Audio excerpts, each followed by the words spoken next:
ETF index mutual funds నేర్చుకుని stock మార్కెట్లో రాణించాలనుకుంటున్నారా? వెంటనే ఈ నెంబర్కి కాల్ చేయండి. హలో నమస్తే, వెల్కమ్ టు సుమన్ టీవీ. ప్రస్తుతం మనతో పాటు స్టూడియోలో రామ్ మెట్టు గారు ఉన్నారు. Motivational speaker and personality development coach. వీరితో ఈరోజు కొన్ని విషయాల గురించి మనం డిస్కస్ చేద్దాం. హలో అండి రామ్ గారు, నమస్తే. నమస్తే అండి.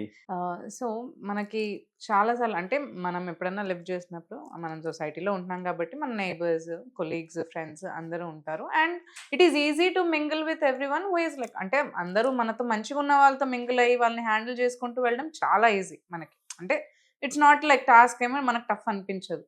కానీ మనకి టఫ్ అనిపించేది, టాస్క్గా ఫీల్ అయ్యేది ఎక్కడ అని అంటే, ఇఫ్ సంబడి మన వర్క్ ప్లేస్లోనే అనుకోండి, మనకు పడని వాళ్ళు ఎవరో ఉన్నారు, like we had a fight or else తనకు నేనంటే పడదో, లేదంటే నేనంటే తనకు పడదో, లైక్ నాకు తనంటే పడదో, ఇలాంటి సిచ్యువేషన్ ఉన్నప్పుడు and we have to work together.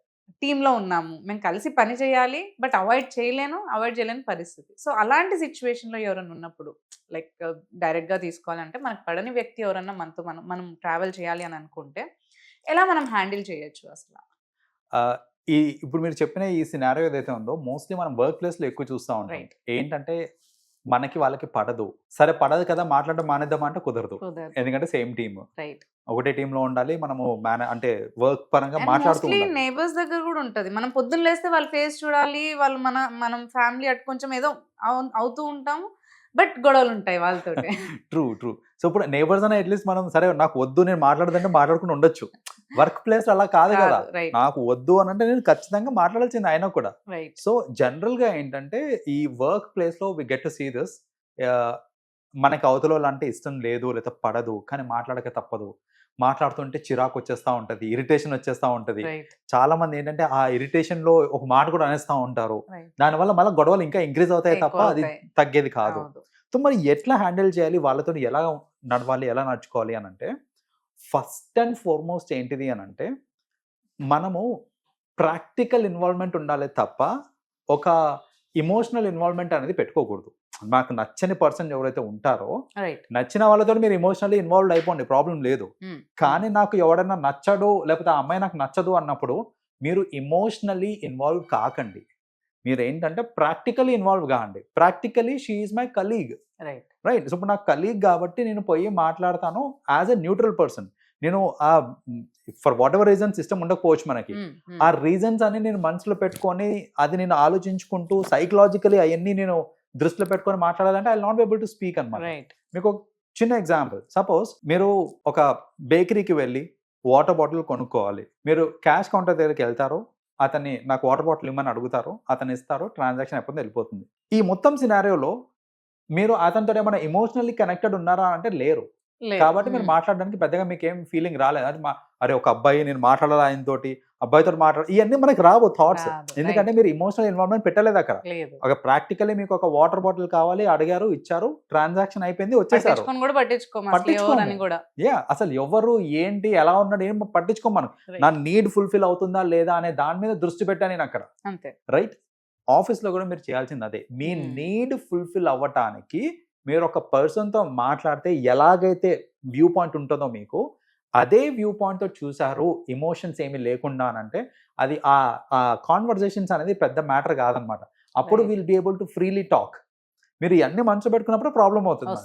So first of all అట్లా ఎమోషనల్ ఇన్వాల్వ్మెంట్ లేకుండా నీడ్ బేస్డ్ ఇన్వాల్వ్మెంట్ అనేది తీసుకోవడం చాలా ఇంపార్టెంట్ అనమాట. నాకు వర్క్ రీత్యా ఈ పని కంప్లీట్ చేయించుకోవాలి అతనితోటి ఆర్ ఆమెతోటి. సో నేను మాట్లాడతాను, దాని వరకే మాట్లాడతాను, నేను మాట్లాడి ఇది చేస్తుంటాను అనమాట. సెకండ్ థింగ్ ఏంటంటే అలాంటి వాళ్ళు ఎవరైతే ఉంటారో వాళ్ళతో మాట్లాడే టైంలో జనరల్గా మనకి ఏంటంటే ఏదైతే రీజన్స్ వల్ల మనకి ఇష్టం లేదో అవి మనకి గుర్తొస్తూ ఉంటాయి and it will hold you back అనమాట మనం మాట్లాడటానికి.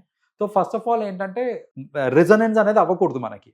సో మీరేం చేస్తారంటే ఆన్ అ డైలీ బేసిస్ మీకు ఎవరితో అయితే మాట్లాడటం ఇష్టం లేదో వాళ్ళతో మాట్లాడడం ప్రాక్టీస్ చేయండి ఆన్ అ డైలీ బేసిస్. ఇలా మీరు అన్నప్పుడు అదే అనిపిస్తుంది. ఇప్పుడు మనం వెళ్ళి మాట్లాడాలంటే అప్పుడు నన్ను ఇన్ని మాట్లాడింది, నేను ఇప్పుడు వెళ్ళి నేను మాట్లాడగాల, నేను వర్క్ చేయమని అడగాల అనే థాట్ వస్తుంది. ఆ థాట్ వస్తుంది అని అంటే ఇప్పుడు ఒక మనం ఇప్పుడు ఒక వర్క్ ఫోర్స్ లో ఉన్నాము, ఒక వర్క్ సినారియోలో ఉన్నప్పుడు తప్పవు కొన్ని తప్పవు మనకి, మాట్లాడాల్సిందే. ఆ ఈగోస్ అన్ని అడ్డు పెట్టుకొని ఇంకా అన్ని చేస్తే వర్కౌట్ కాదు అక్కడ. సో అందుకనే నేనేం చెప్తానంటే ఎవరైతే మీకు పడరో వాళ్ళతోటి మీకు పని ఉంది అని అంటే మీరు యాజ్ మచ్ యాజ్ పాసిబుల్. చాలా మంది ఏం చేస్తారంటే నాకు ఒక 10 times పని ఉంది అనుకోండి, ఆ 10 timesలో మోస్ట్ ఇంపార్టెంట్ టైం ఏదైతే ఉంటుందో అప్పుడు మాత్రమే మాట్లాడి మిగతా సార్లు అవాయిడ్ చేస్తుంటాం మనం. అలా చేయకండి. మీకు నీడ్ ఉన్న ప్రతిసారి మాట్లాడండి. స్లోగా ఏంటంటే మీకు ఇరిటేషన్ తగ్గిపోతుంది. Like what ever it you'll also be like practical గా ఉంటారు. ప్రాక్టికల్ గా వచ్చేస్తుంది మనకి స్టార్టింగ్ లోనే ఈ ప్రాబ్లం అన్నమాట. ఒకసారి 2 సార్లు 3 సార్లు గొడవైన తర్వాత first 2 times 3 times or 4 times మీకు కొంచెం హెజిటేషన్ లాగా అనిపిస్తుంటది అనమాట. ఏంది అండ్ ఆల్సో మాట్లాడేది వన్ పాయింట్ స్ట్రైక్స్, మనం వెళ్ళి మాట్లాడితే వాళ్ళు ఎలా రియాక్ట్ అవుతారో, మళ్ళీ నన్ను పట్టించుకోకపోతే మళ్ళీ నాకు కోపం వస్తుంది అనే ఫీలింగ్ ఉంటుంది. రైట్. సో బట్ అది సెకండరీ. అంటే ఇప్పుడు మనం ఇనిషియేషన్ తీసుకోవడం మన అవసరము, మనం ఇంపార్టెంట్ కాబట్టి చేస్తున్నాం అది. సో మీరు ఇనిషియేటివ్ తీసుకోవాలి. వాళ్ళు మాట్లాడారేమో, రెస్పాండ్ కారేమో అని అంటే అప్పుడు ఎస్కలేట్ చేసుకోవచ్చు. మీరు హైయర్ లెవెల్ మేనేజ్మెంట్ చెప్పుకోవచ్చు, నేను చెప్పిన పని చేయట్లేదు అని. వాట్ ఎవర్ ఇట్ ఇస్ చెప్పడం వరకు, మాట్లాడడం వరకు మీ బాధ్యత. స్టార్టింగ్లో గొడవైనాక కొంచెం మనకు ఆ హిచ్ ఉంటుంది, బట్ ఈవెన్చువల్లీ అలవాటు అయిపోతుంది మనకి. సో ఏంటంటే మాట్లాడండి, అది మనసులో పెట్టుకొని మాట్లాడద్దు అనమాట. మూడోది ఏంటిదని అంటే ఈగో పక్కన పెట్టేసేయాలి. ఫస్ట్ ఆఫ్ ఆల్ మనం అట్లాంటి వాళ్ళు మన దగ్గర ఉన్నారు, బట్ వాళ్ళతో మనకి ఇంకా తప్పదు మాట్లాడాలి అనుకున్నప్పుడు జనరల్గా ఈగో అడ్డు వస్తుంది. ఏంటంటే నేనే మాట్లాడాలా, వెయిట్ చేస్తా, వాళ్ళనే మాట్లాడాను, నేను వెయిట్ చేస్తా అనేసి వెయిట్ చేస్తూ ఉంటారు. కొన్ని సందర్భాలలో మాట్లాడకపోతే జరిగే నష్టం మనకే, వాళ్ళకేం ఉండకపోవచ్చు. రైట్. సో అలాంటి కేసెస్లో కూడా నేను ఈగోయిస్టిక్ గా ఫీల్ అయ్యి చాలా మంది ఉంటారండి. నాకు అవసరం, నాకే అవసరం, నాకెంత అవసరం, వర్క్ ఆమెకు కూడా అంతే అవసరం కదా, తనే వస్తుంది అని అదిలో ఉంటారు, అనే నోషన్ లో ఉంటారు. కొన్నిసార్లు అయితే అవసరం నాదే కానీ మళ్ళీ నాకే ఈగో మాట్లాడడానికి. ఇలా ఈగోయిస్టిక్ ఫీలింగ్స్ ఉండడం వల్ల ఏమవుతుంది అని అంటే ఆబ్వియస్లీ మనకి మాట్లాడడానికి కొంచెం కష్టంగా ఉంటుంది. ఈగో తీసి పక్కన పెట్టేయండి. మనం ఒక వర్క్ ఫస్ట్ మనం మాట్లాడినంత మాత్రాన మనం తగ్గాము అనేది కాదు, అది మీ గొప్పదనం. మీరు తగ్గి మీరు మాట్లాడుతున్నారు అని అంటే that shows how matured you are అనేసి. జనరల్గా ఏంటంటే ఒక ఇద్దరు గొడవపడ్డారు అని అంటే మన నోషన్ ఎట్లుంటుంది అని అంటే ఎవరు ఫస్ట్ మాట్లాడితే వాళ్ళే తగ్గారు, వాళ్ళు తక్కువ, మనం ఎక్కువ. చిన్నపిల్లల నేచర్ అదంతా. నేనే గ్రేట్ అలాంటివన్నీ అనుకుంటారు. అది కాదండి. గొడవ అయిన తర్వాత ఎవరన్నా ఫస్ట్ మాట్లాడడానికి ఇనిషియేషన్ తీసుకుంటున్నారు అని అంటే అది వాళ్ళ గొప్పదనం. That shows their mature, that's how mature they are అనేసి. సో అందుకనే మీరు ఒక వర్క్ ఫోర్స్ లో ఉన్నారు అని అంటే ఈగో పక్కన పెట్టేసి నిజంగా మాట్లాడాలి అని అంటే మాట్లాడినంత మాత్రం తగ్గినట్టు కాదు అని మీరు ఉంచుకున్నారు అనుకోండి, అప్పుడు ఇట్ బికమ్స్ ఈజీ. నేను ఇనిషియేషన్ తీసుకొని మాట్లాడడానికి నాకు ఈజీ అవుతుంది అనమాట. సో ఇది కూడా గ్రహిస్తే దట్ ఈస్ వన్.